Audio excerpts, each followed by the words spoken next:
Hi everyone, welcome to this new discussion. So today we will be talking about writing resumes. In the previous discussion, you have learned how to make a cover letter, which is an essential document for your application process.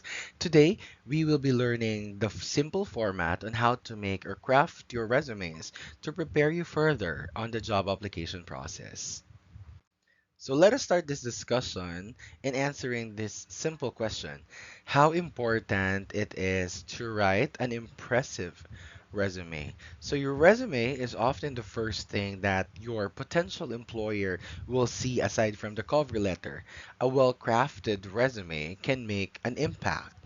Of course, such as your cover letter, if you have an impressive cover letter, your resume should also stand out in order for you to get invited for an interview. There are a lot of people who are confused. What's the difference between a resume and a CV or a curriculum vitae? What's the difference between these two? Let's know. CVs are more extensive. So when we say extensive, it's lengthier. It provides detailed overview about your entire career. It has a lot of information such as your experiences, seminars attended, skills, other achievements that you may list on your resume, or rather in your CV. So basically, you can also include here like sessions that you have attended, short courses that you have participated or finished, and all of these activities that you have done for yourself. You may include them in your CV. That's why it's more extensive, it's lengthier.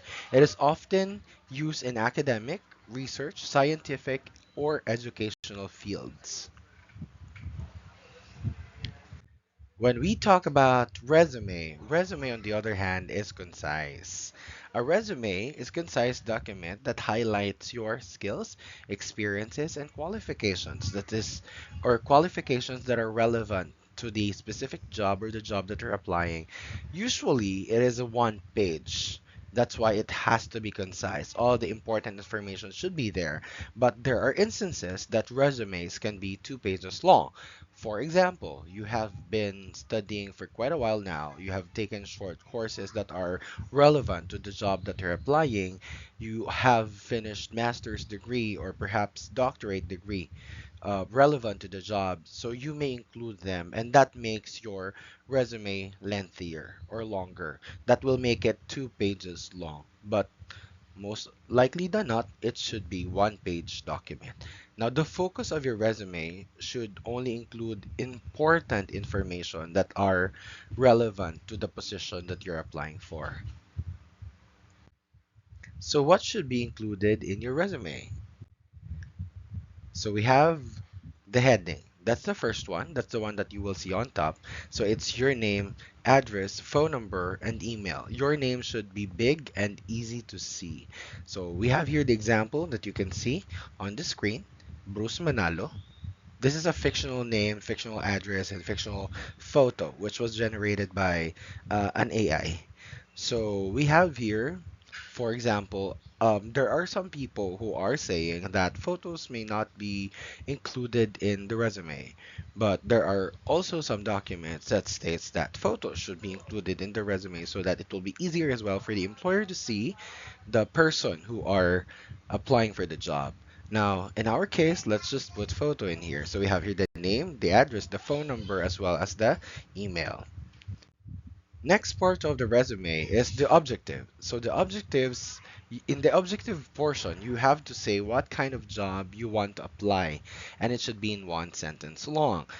Sometimes, of course, if you wanted to make it like 2 sentences for the maximum, you can also do that. If you're applying for different jobs, you have to change this part of your resume. For example, you are applying for a teaching assistant. So your objective should be focused on teaching assistant itself. If you're applying for a customer service representative, so the objective should also focus on the customer service representative aspect kind of job. So you have here, for example, to secure a position in a school where I can apply my skills in education and student development to foster a positive and engaging learning environment. So you will see it there for the example of an objective. Next, next part of your resume, which is very important, is education. So in education, you have to include here some important information regarding the academe or the university or the schools that you've been to.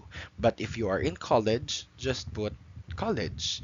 If you are in high school, or high school names may not be included, so just write your school in college and what you are studying. For example, if you're taking graduate studies, let's say you are taking, or you finished rather, a master's degree. So we have here the degree program, Master of Education, major in language teaching, year graduated, it should be there, and then what school. So University of Edo State. That's just fictional school as well. All right, another. So that's for the graduate studies. For the tertiary, so you have to include here your college, the course that you have graduated from, the year when you graduated, the school, where you graduated, and then specific awards if you have. Okay, so that's just pretty much very concise about these educational background. Now let's proceed to the next part.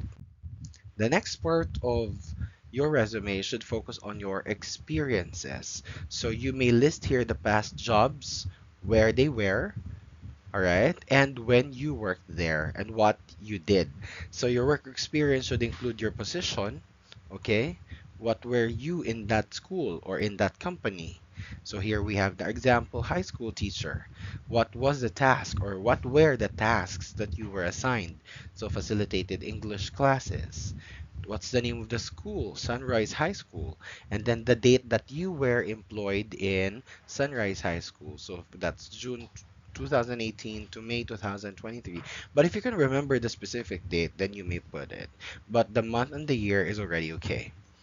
Also, you may include your work experience from the most recent to the first employment that you've been to, as long as it's relevant to the job that you are currently applying for. Okay? Next, so we have here activities or affiliations. So in this portion of your resume, you have to put here any school or community stuff you've been involved, such as clubs or teams. So these are your memberships, these are your activities. Okay, these were the extra co-curricular stuff, okay, or memberships perhaps that you have been involved to, like here affiliations, National Association of Teacher Professionals, member 2022 to present. Then another volunteer teachers network coordinator 2020 to present, English majors organization alumnus, Red Cross volunteer 2014 to present. So all of these can be included in your affiliations, as long as, of course, it should be somehow discuss your uh, character as a person, or perhaps your likes and your interests based on the things that you have attended to. But what would be best if these activities or affiliations should be related as well to the job that you are currently applying for? Let us proceed to the next. The next part of your resume is the skills. So the skills should include any special skills that is related to the job, or skills that are related to the job, like typing fast or speaking another language. You must write them down. You must include them. So for example, your skills here: proficient in Microsoft Office Suite. We have the Excel, Word, PowerPoint. Excellent in written and verbal communication, video editing expert, mastered public speaking and presentation, efficient in multitasking and attention to detail, possesses strategic planning and goal setting. So these skills may be included in your resume as well. Or you may put these skills so that your employer or perhaps the hiring manager will know what are the skills that you can contribute, or what skills do you have that will make you an asset to the company, so you can contribute effectively to the job that you're currently applying for. And the last one that you will need to include in your resume is the references. In some cases, references are available upon request, but you have to also include this as just the basics, because of course the persons or the company that you are applying for may do a background check to verify your character. So these people will attest to the character or to your character and to see whether you are suited or right for the job. So if you do not have, if you do have the list of people, these people should know that you are adding them to their refer or to your reference list.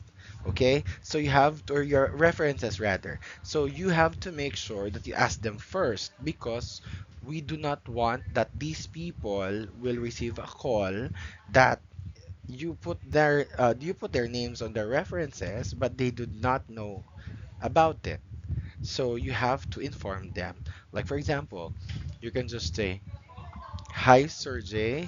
I am applying for this position in this certain company. Would it be okay for me to add you to my references?"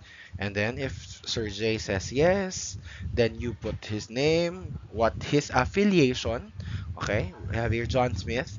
What his affiliation? He is a professor, and in what school or in what institution or company he is currently affiliated, the email address, and the phone number. So you must include these details in the references so that if the company that you're applying for will do a background check, then they will be able to easily contact the person that you have listed in the references. Okay. Okay, so here is an example of a resume. So we'll see here the heading, the objective, the educational background, the work experiences, the affiliations as well as with the skills and the references. So it's just a one-page document using a simple format on how you are to make your resume. All right, and I think you're ready to make your own or to write your own resumes. So good luck, and I hope that you've learned something from this video discussion, and I will see you on our next video. Thank you for watching. Goodbye.